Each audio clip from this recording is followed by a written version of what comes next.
सँग यो शरीर जोडिएर रहेको छ, त्यही आत्मासँग तपाईँको शरीर पनि जोडिएर रहेको छ। बस रूप फरक छ, रङ फरक छ, चिज एउटै हो, तत्त्व एउटै हो, सन्तान एकैका हौँ, हाम्रा मातापिता एकै हो।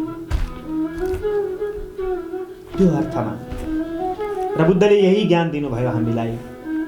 आजको दिनमा संसारभरि जुन भगवानको, जुन बुद्धको पूजा गरिन्छ र हामी नेपाली, हाम्रो त हो भाग्य। स्वयं वैकुण्ठ नेपालमा छ, स्वयं स्वर्गद्वारी स्वर्ग नेपालमा छ, स्वर्ग जाने बाटो छ नेपालमा, स्वयं कैलाश हाम्रो नेपालमा छ, स्वयं सगरमाथा, स्वयं हिमालय पर्वत हाम्रो नेपालमा छ। मेरो भाइ, तिमी तीर्थ खोज्न कहाँ गइरहेको छौ? तिमी धाम खोज्न कहाँ गइरहेको छौ? स्वयं बुद्धको लुम्बिनी मेरो नेपालमा छ, तिमी कहाँ गइरहेको छौ शान्ति खोज्न? दुनियाँलाई शान्तिको पाठ सिकाउने यही नेपाल हो। संसारलाई, विश्वलाई र यो सारा चराचरलाई शान्तिको पाठ सिकाउने यही नेपाल भूमि हो। संसारलाई ज्ञान दिने, अध्यात्म सिकाउने यही नेपाल भूमि हो। र तिमी अध्यात्मको खोजी गर्न अमेरिका र अस्ट्रेलिया घुमिरहेको छौ, धिक्कार छ तिमीलाई। तिमी शान्तिको खोजी गर्न कहाँ कहाँ घुमेर?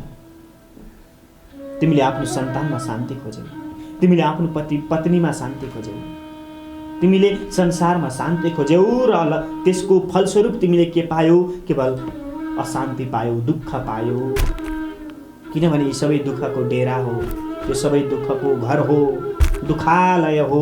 यदि सुखालयमा प्राप्त हुनु छ भने तिमीले त्यो परमेश्वर रूपी, त्यो परम आत्मा रूपी, त्यो चैतन्य रूपी बुद्धको ध्यान गर, त्यो चैतन्य रूपी कृष्णको ध्यान गर, त्यो चैतन्य रूपी शिवको ध्यान गर।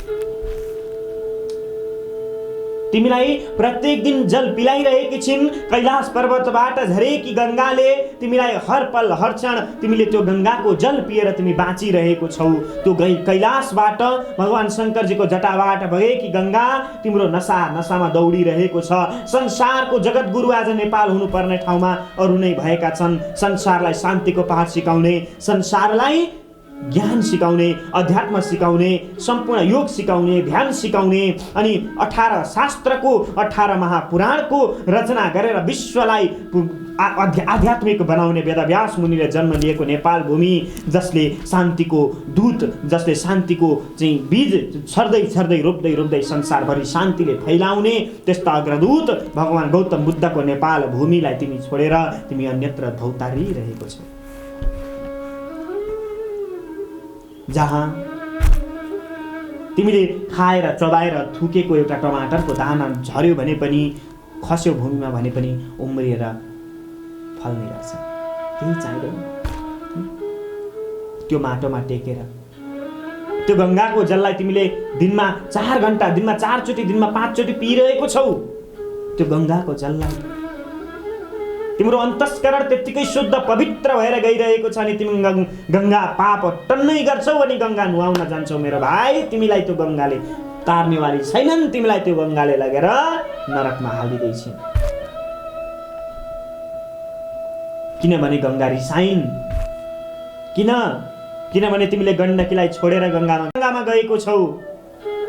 तिमीले अमृतको घडा छोडेर एक थोपो अमृतको पछि लागिरहेको छौ। त्यसैले गङ्गा रिसाएकी छिन्।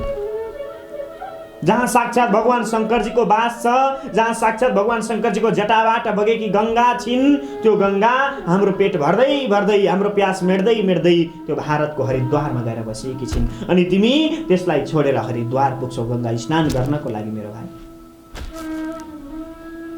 त्यसैले गङ्गा रिसाएकी छिन् तिमीसँग, त्यसैले भोलेनाथ रिसाएका छन् तिमीसँग, त्यसैले माता पार्वती रिसाएकी छन् तिमीसँग।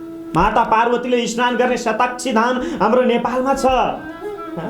जहाँ आएर आज पनि सतीदेवी स्नान गर्ने गर्छिन्, माता पार्वती स्नान गर्ने गर्छिन्, त्यो नेपालमा छ।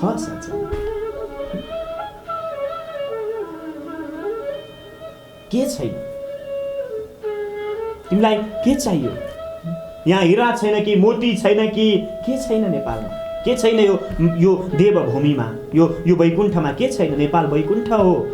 तिमी स्वर्गको टुक्रासँग तुलना गरेर नेपाललाई नगिराऊ, नेपाललाई नघटाऊ, नेपाललाई जिरोमा नल्याऊ, किनभने स्वर्ग तुच्छ हो नेपालको अगाडि। यो देशको अगाडि स्वर्ग केवल एउटा सानो माटोको कण समान हो, एउटा धुलो समान हो, किनभने यो स्वयं भगवान विष्णुको वैकुण्ठ हो, स्वयं भगवान शङ्करजीको यो कैलाश पर्वत हो र यो भगवान स्वयं श्री कृष्णको गोलोक धाम हो र भगवान श्री राम जानकीको स्वयं यो गोलोक धाम हो। सज्जन, यो वैकुण्ठ हो। जहाँ आएर ध्रुवजीले ध्यान गरे, तपस्या गरे, जहाँ आएर ध्रुवजीले ध्रुवलोक प्राप्त गरे, त्यो ध्रुवलोक हो नेपाल। जहाँ आएर संसारले अध्यात्मको पाठ सिकेर जान्छन्, ज्ञान सिक्छन्, भक्ति सिक्छन्, वैराग्य सिक्छन् र जहाँ आइसकेपछि भगवान श्री रामले पनि शान्तिको सास फेर्नु भएको थियो, त्यो शान्ति भूमि हो नेपाल। किनभने नेपाल बुद्ध भूमि हो सच्चा। र आज यो बुद्धको दिन, आज यो भगवान बुद्धको दिव्य महान उत्सवको दिन, हामीले आजको दिन कमसे कम कसैलाई पनि कसैको बारेमा नराम्रो नसोचौँ। आजैबाट सोच्न छोडिदिउँ, कसैलाई नराम्रो नबनाऊ, आजैबाट भन्न छोडिदिउँ। किन भन्ने? तपाईको बाढीमा त सरस्वतीले वास गर्नुभएको छ, स्वयं ब्रह्माजीको वासस्थान भएको भूमि, जहाँ जसको चाहिँ शिरमा, जसको चाहिँ अगाडि आएर माता सरस्वती बस्ने गर्नुहुन्छ र तपाईँको मुखमा सरस्वतीले वास गर्नुभएको छ। तपाईँको मुख सरस्वती हो अनि त्यो सरस्वतीको मुखबाट अपशब्द निक्लिएको कदाचित सुहाउँदैन नेपाली। नेपाललाई आफ्नो घर सम्झ्यौँ, हरेक नेपालीलाई आफ्नो दाजुभाइ सम्झ्यौँ, संसारलाई आफ्नो घर सम्झ्यौँ, संसारका हरेक मानव मात्र नभएर जीव जन्तुलाई पनि आफ्ना दाजुभाइ सम्झ्यौँ। तिमीले शान्ति खोज्नको लागि तिमीले दुःख पाउँदैनौ, तिमीले दुःख गर्नै पर्दैन।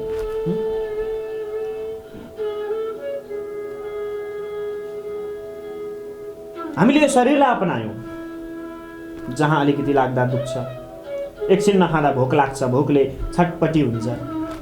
यदि हामीले यो आत्मालाई अपनाएको थियौँ भने, मलाई अपनाएको थियौँ भने, यदि मलाई अपनाएको थियौँ भने यो सबै हुने थिएन।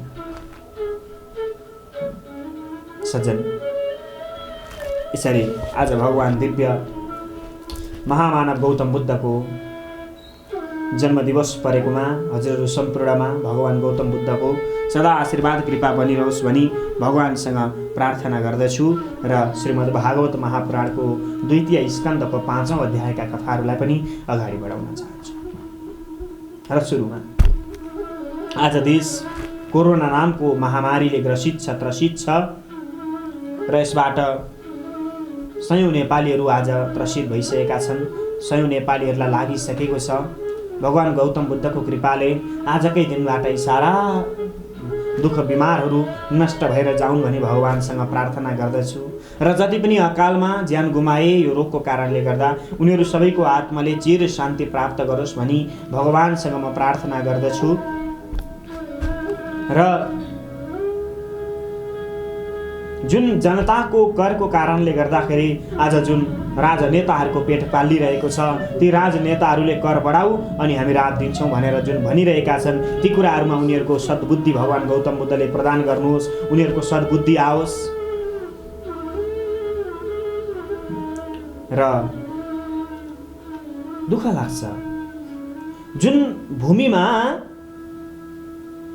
जुन जनताको करबाट तिम्रो पेट पालिरहेको छ, जुन जनताको रगत पसिनाबाट तिम्रो पेट पालिरहेको छ, जुन रेमिट्यान्सबाट तिम्रो पेट पालिरहेको छ, नेपाली जनताले विदेशी भूमिमा गएर अरूको नोकर भएर काम गरेर ल्याएर दुःख गरेर कमाएर तिमीलाई दिएको पैसा तिमी खाएर किर्ना चाहिँ पटस्स परेर मोटाएको छौ, तर तिमीलाई नेपाली जनताको दुःखको कुनै पनि महत्त्वै छैन, तिमीलाई कुनै ध्यानै छैन। अनि तिमी भन्छौ हामीले कहाँबाट राहत दिने छैन पैसा, तिमी कर बढाऊ, कर धेरै देऊ। अरे भाइ, नेपाली जनता भोकले मरिरहेका छन्, छटपटाइरहेका छन्, बाटो बाटोमा आत्महत्या गरिरहेका छन्। भोकको कारणले गर्दा तिमीमा थोरै मात्रै मानवता छैन। आज यो व्यासमा बसेर, यो स्थलमा बसेर यसरी देश चलाउने व्यक्तिहरूलाई गाली गरिरहनु पर्दा भगवान मलाई क्षमा दिनुहोस्। म भागवत भगवानसँग क्षमा माग्न चाहन्छु। पहिला तर धर्मले अधर्मलाई नाश गर्नै पर्छ। यिनीहरूले अधर्मलाई यति धेरै बढाए र म भगवान भागवतसँग यही प्रार्थना गर्छु कि भगवान अब त कुनै न कुनै कृष्णले जन्म लिनै पर्छ, कुनै न कुनै शरीरमा कुनै न कुनै कृष्ण आउनै पर्छ र त्यो कृष्णले यी कंशहरूको नाश गर्नै पर्छ,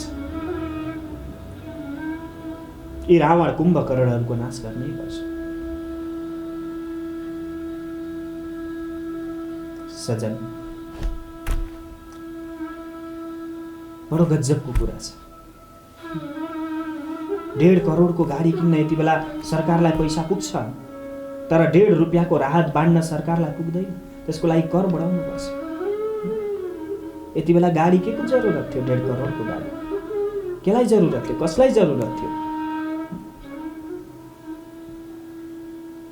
हो, मैले अस्ति पनि भनेको थिएँ, जुन देशमा दुशासनहरूको शासन हुन्छ त्यो देश दुनै हुन्छ अथवा खराब हुन्छ। जुन देशमा दुशासनहरूले राज्य गर्छन् त्यो देश नाश भएर जान्छ। त्यहाँ कर जनताको शिर थिच्ने गरी, शिर किच्ने गरी त्यहाँ कर बढ्छ र त्यही आज भइरहेको छ, किनभने यहाँ दुशासनहरूको राज्य छ। सजन, अब श्री सुखदेव मुनिले भन्न लाग्नुभयो, एक दिन नारद भनेको गुरु पनि आफ्ना पिताको सामुन्नेमा जानुभयो, आफ्नो गुरुको सामुन्नेमा जानुभयो। उहाँले सम्झिनुहुन्थ्यो कि मेरो पिताजी ब्रह्मभन्दा ठुलो त यस संसारमा, यो प्रकृतिभन्दा ठुलो त यस संसारमा केही पनि छैन। तर त्यो नारदजीले त्यो प्रकृतिलाई देख्नुभयो कि कसैको ध्यान गरेर बसिरहेको छ। अनि नारदजीले प्रश्न गर्नुभएछ, बडो आश्चर्य लाग्यो। देव नमस्तेस्तु भूतभावन पूर्वज तद्विजानि यज्ञानम आत्मतत्व निदर्शनम। हे प्रभु, हे महान देवपिता, देव नमस्तेस्तु, हे ब्रह्मा, मलाई यो विश्वको वर्णन गरेर बताउनुहोस्। मैले त सम्झेको थिएँ हजुर नै यस संसारको सबै थोक हुनुहुन्छ, हजुर त ब्रह्म हुनुहुन्छ नि, सृष्टि हजुरबाट भएको छ। मैले त सम्झेँ हजुर नै यस संसारको स्वामी हुनुहुन्छ, सम्पूर्ण जीवहरूको अन्तर्हृदयमा हजुर नै वास गर्नुहुन्छ। तर हजुर पनि ध्यान गरिरहनु भएको छ कसको? को त्यो कस्तो, त्यो के चिज हो, त्यो के तत्त्व हो जसलाई हजुर पनि ध्यान गर्नुहुन्छ? स भवान चरद घोरम यत्तपस्सु समाहितः तेन खेदयसेनस्त्वं पराशंकां प्रयच्छसि। हे प्रभु, मलाई बडो आश्चर्य लागिरहेको छ। तपाईभन्दा पनि माथि, तपाईभन्दा पनि महान को होला? अनि ब्रह्माजीले भन्नुभयो, सम्यक कारुणिकस्यदं वत्सते विचिकित्सितम्। हे नारद, म त केवल नोकर हो। भगवान ब्रह्मले यहाँ के भन्नुभयो? म केवल नोकर हो। सम्यक कारुणिकस्यदं वत्सते विचिकित्सितम्। चलाउने मुख्य अरू कोही नै छ। को त? येन स्वरोचिषा विश्वम रोचितं रोचयाम्यहम्। तिमीले बडो राम्रो प्रश्न सोधेको, किनभने उसको बारेमा कसैले पनि बुझ्न सक्दैन, मैले पनि बुझ्न सक्दिनँ, मैले पनि बुझ्न सकेको छैन, किनभने ऊ ब्रह्मभन्दा माथि छ र उसको नोकर मात्र हो ब्रह्म। उसको खेलैखेलमा ब्रह्मको सृष्टि हुन्छ, उसको खेलैखेलमा ब्रह्मको लय प्रलय हुन्छ र उसैमा गएर त्यो ब्रह्म पनि अन्ततो गत्वा समाहित हुन्छ, बिसाउँछ। को त त्यो? नारायण परा वेदा देव नारायणङ्गजा। त्यो वेद पनि नारायणकै गुणगान गाउने गर्छन्। त्यो वेदहरूले पनि केवल नारायणकै भजन गाउने गर्छन्। ती नारायण देवा नारायणङ्गजा, भगवानकै अङ्गबाट अलिकति कृपा भएर निक्लिएका हुन् देवताहरू पनि, र देवताहरू पनि तिनै नारायणकै ध्यान गर्ने गर्छन्। नारायण परालोका, यो सारा सृष्टि पनि नारायणकै अङ्ग अङ्गमा समाहित भएको छ, रोम रोममा समाहित भएको छ, रहेको छ। अनि नारायण परम तप, सिद्ध महापुरुषहरू पनि तप साधना केवल नारायणकै लागि गर्ने गर्छन् र त्यो तप त्यो साधन पनि केवल नारायणकै लागि मात्र हुन्छ। अनि नारायण परम ज्ञानम, त्यो परम ज्ञान पनि केवल नारायणको लागि हुने गर्छ र नारायण परागति अन्ततोगत्वा त्यो गति जब हामीले प्राप्त गर्छौँ केवल नारायणकै लागि प्राप्त गर्छौँ, नारायणकै नजिकमा गएर हामी प्राप्त गर्छौँ। सत्वम रजस्तम इति निर्गुणस्य गुणास्त्रय, जो चाहिँ सत्व रज र तम, इलेक्ट्रोन न्युट्रोन र प्रोटोन, जसलाई विज्ञानले भन्ने गर्छ, यो तीनवटा गुणमा प्रवेश गर्ने गर्छ, त्यो के हुन्छ, त्यो जीव बन्छ र त्यो जीवले चाहिँ कार्यकारण कर्तृत्व द्रव्यगान क्रियाश्रय र त्यो जीवलाई मोहित गराउनेवाला भगवानले रूप लिनुहुन्छ। अथवा त्यो आत्माले त्यो शरीरलाई धारण गरिसकेपछि, त्यो कृष्णले यो अर्जुनलाई धारण गरिसके पछाडि उसले अनेकौं कर्म गराउँछ, महाभारतको युद्धमा होमिदिन्छ र ज्ञान दिन्छ, तिमी महाभारतको युद्ध गर, तिमी सांसारिक काम गर। तर जब त्यो कृष्ण परमात्माको वास्तविक वचनलाई बुझेर, जसले केवल कृष्ण परमात्मा त्यो नारायण त्यो शिव तत्त्वलाई बुझेर जब त्यही शिव तत्त्वको खोजी गर्न थाल्छ भने भगवान सहजै खुसी बन्नुहुन्छ र भगवानलाई प्राप्त गर्न सक्छ। अनि भगवानको शरीरको अनेक अङ्गबाट यो लोकको सृष्टि भएको छ। पुरुषस्य मुखम ब्रह्म क्षत्रमे तस्य वाप, हजुरलाई थाहा छ ब्राह्मण भनेको मुख हो, क्षत्रिय भनेको बाहु हो। हाम्रो शरीरमा हामीसँगै शूद्र ब्राह्मण क्षत्रिय वैश्य छ। हेर्नुहोस्, हाम्रो मुख ब्राह्मण हो, हाम्रो हात क्षत्रिय हो, हाम्रो जङ्घा वैश्य हो र हाम्रो पाउ शूद्र हो। जात होइन, त्यो वर्ण हो। पछि आएर यसको विस्तार भयो, कर्मको अनुसार विभाजन गरियो, जात होइन त्यो, कर्म अनुसार वर्ण आश्रमको विभाजन गरियो। र यस्ता प्रकारले भगवानका तिनै शरीरहरूबाट, भगवानको शिरबाट सत्यलोकको उत्पत्ति भयो, जसलाई ब्रह्मलोक पनि भनिन्छ, स्वर्ग हृदयबाट भयो, अनि भगवानको चरणबाट पृथ्वी, नाभिबाट अन्तरिक्ष, यस्ता प्रकारले सारा संसारको सृष्टि भएको छ। ग्रीवायाम जनलोकश्च तपलोकस्तन द्वया, तपलोक भनेको भगवानको दुईवटा स्तनबाट भएको छ। त्यस्तै गरेर शिरबाट सत्यलोक भयो, यसलाई ब्रह्मलोक भनियो। त्यस्तै गरेर कम्मरबाट अतल, तिग्राबाट वित्तल, घुँडाबाट सुतल इत्यादिको कुराहरूबाट सृष्टि अगाडि बढ्दै बढ्दै बढ्दै बढ्दै आयो। अनि छेपारीबाट रसातलको उत्पत्ति भएको छ, अनि गोलीगाँठबाट पातालको चाहिँ भएको छ, अनि पैतालाबाट पादतलबाट महातलको भएको छ, औँलाबाट अनेकन लोकको यसरी सृष्टि हुँदै हुँदै भगवानले सारा लोकको रचना गर्नुभएको छ। अथवा यो लोक भनेको भगवानको अङ्ग अङ्गमा समाहित छ, भगवानको अङ्गबाटै सारा लोकको सृष्टि भएको छ भनेर यस्ता प्रकारले भगवानले ब्रह्माजीले नारदजीलाई ज्ञान दिन लाग्नु भएको छ। नारदजी चकित बन्नुभयो, प्रभु अनि त्यस्ता परमेश्वर जसको बारेमा कसैलाई पनि ज्ञान छैन, के तपाईँले उसको दर्शन गर्न पाउनु भएको छ? अरे भाइ, त्यो त ज्योतिर्तत्व छ, त्यो त महान तत्व छ, जसको दर्शन गर्न कसैले पनि सक्दैन, जसको अगाडि कोही पनि एक क्षण टिक्न सक्दैन, जसको तेजको अगाडि सूर्य पनि फिक्का हुन्छ, जसको तेजको एक सानो थोरै अंशबाट सूर्यले प्रकाश दिइरहेको छ, त्यति तेजिलो परमेश्वरको अगाडि कोही पनि जान सक्दैन। त्यो ज्योतिर्मय तत्व, त्यो शिव तत्व यही पृथ्वीमा छ, त्यो नारायण तत्व यही संसारलाई आफ्नो इच्छा अनुसार चलाउने गर्छ र खेलै खेलमा यो संसारलाई नष्ट पनि गरेको छ।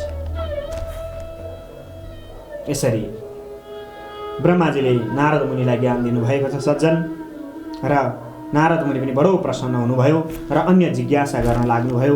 म भगवानको विराट स्वरूपको बारेमा जान्न चाहन्छु भनेर प्रश्न गरिसकेपछि अब भोलिको दिवसमा 6औं अध्यायका कथाहरूमा नारद मुनिलाई ब्रह्माजीले भगवानको विराट स्वरूपको बारेमा वर्णन गर्नुहुनेछ र आजको यस दिव्य कथाहरू यही समापन भएका छन् सज्जन। भोलि फेरि हामी आउने नै छौँ। आजको यस दिवस सँगसँगै हरेक मनुष्यको जीवनमा शान्ति छाओस्, सुख छाओस्, समृद्धि छाओस्, कसैलाई पनि दुःख नहोस्, कष्ट नहोस्, समस्या नहोस्। भगवान् बुद्धको कृपा सदैव सबैमा रहोस्, भागवत भगवानको कृपा सबैमा रहोस् भन्दै बिदा हुन्छु। सच्चिदानन्द रूपाय विश्वोत्पत्त्यादि हेतवे तापत्रय विनाशाय श्रीकृष्णाय वयं नमः। ओम शान्ति शान्ति शान्ति। श्रीकृष्णार्पणमस्तु। ओम नमो बुद्ध।